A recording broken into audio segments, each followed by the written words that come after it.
So yeah, that was the second week of March for me, which was the week of March 10th. So let's move on to this past week now. Anyways, so first trade I took for this past week was on Monday, March 17th. And unfortunately it was a losing day, but that is okay.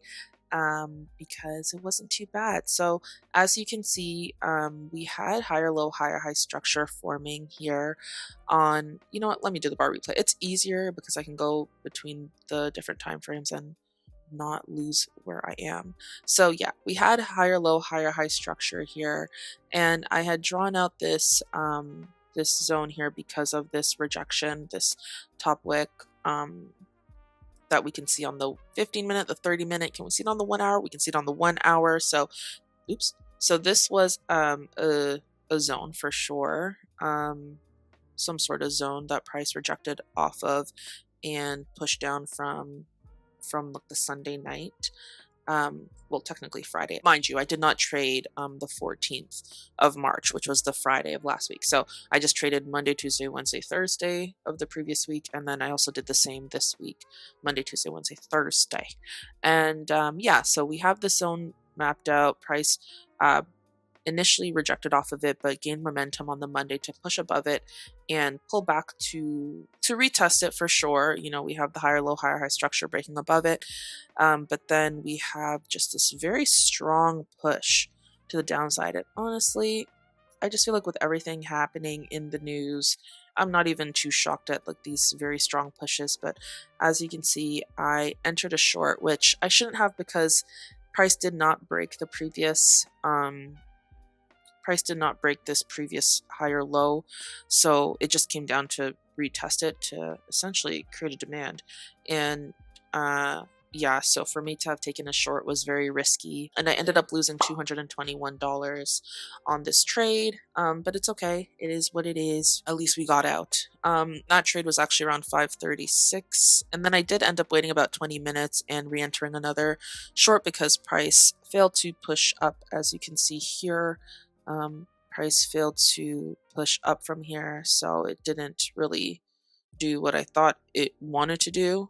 It ended up just exhausting to the downside a little bit, so I took another shorts 20 minutes later, and price did push down. It did push down, but then it came back up.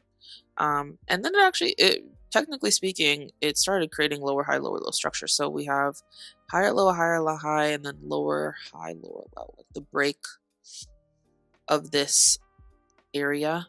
Oh my gosh, why am I my mind? The break was here, so this was the break of the previous lows, and then we have a pullback and then a push at the downside. So I was holding my shorts, and then price came back up and hit me up essentially in a little bit of profit. So this was the before of that, this was the after, as you can see, and it's all good. It is what it is.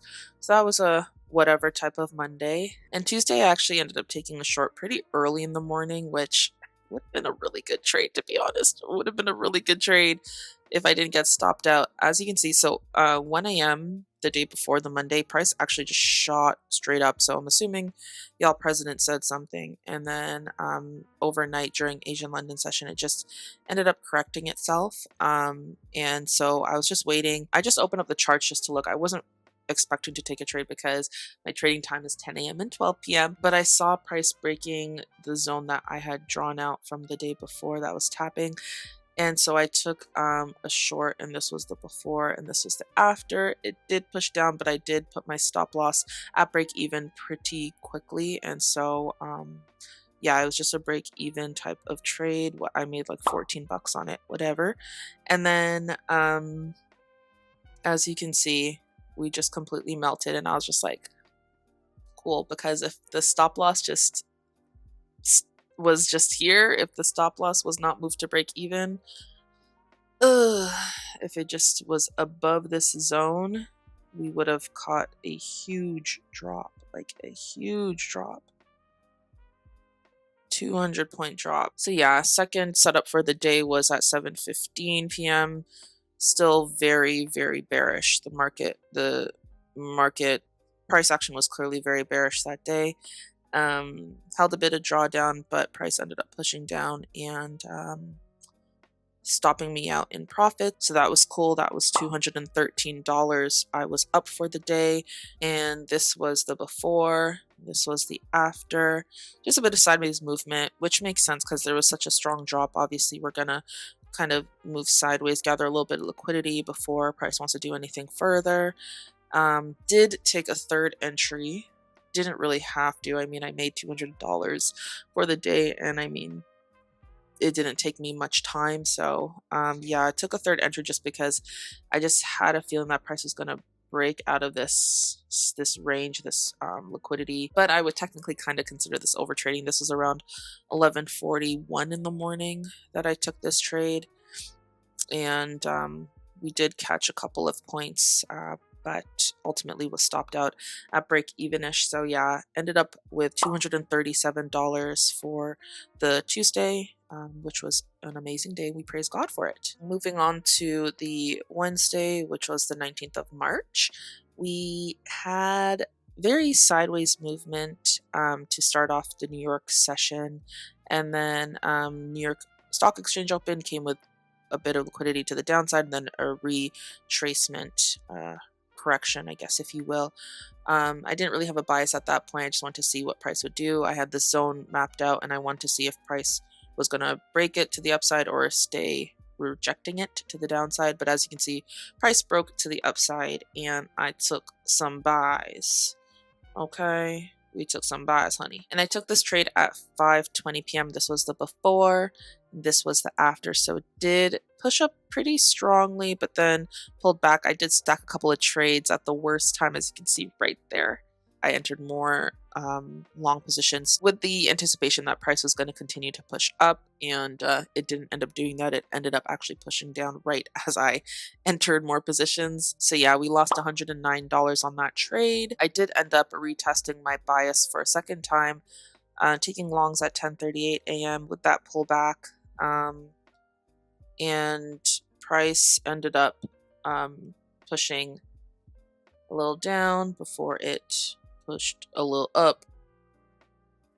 And this is where the annoyance was, because how did my take profit get missed by literally, like, I think it was 2 points or some yes, like that. I was just like, are you serious right now? You're not, no. This is the before and this is the after. So price pushed down, respected the zone. Mind you, this is where I should have re-entered if I wanted to re-enter. Always wait for the pullback. Always wait for the actual pullback. And this is the 5 minutes. So this pullback you would have seen on the 30-minute and the 15-minute. And that's my trading plan, to wait for the pullback. But I entered too early, and either way, price pushed up and literally narrowly missed my take profit before pushing down and hitting me at break even for a negative $60 day. It is what it is. I'm just glad I did not spaz out and I did not try to revenge trade. I was just like, nah, it's not even worth it, yo. It's not even worth it. And then the last setups that I took was on March 20th, which is Thursday, which was 2 days ago. I hope I'm posting this on Saturday, March 22nd. I really hope I can get this video up in time. But yeah, I'm recording it right now at 3:42 in the morning on March 22nd because I can't sleep. But yeah, so as you can see, price we had this demand here, and price tapped into it just at 9:30 a.m., just at New York Stock Exchange Open, and pushed away from it, which was very, very nice. We continued to the upside, where price then tapped into this level here, but I was still waiting, waited for a pullback to happen, and I ended up taking the counter trend trade at 11 a.m. is when I entered the trade. Let me go down to the 5 minute. It might look a little clearer. But yeah, it's just simply because price had rejected this level here strongly twice before. This time here, and then this time here. Every time price got into this level, it pushed strongly to the downside. Mind you, I shouldn't be taking counter trend trades. It's not a part of my strategy. But either way, I took it, and this was the before and this was the after. So it did push down, but ended up stopping me out in a little bit of profit, which I'm not mad at. I was keeping my stop loss tight because of the fact that it was a counter trend trade. And then I ended up taking a long position. Ended up taking a long position at 11:48 a.m. So literally right before I was supposed to stop trading. And honestly, if I were to re-enter, I should always just retest the bias that I had for a second time. But I ended up taking a long position because of this, because price had obviously pushed up and came back down.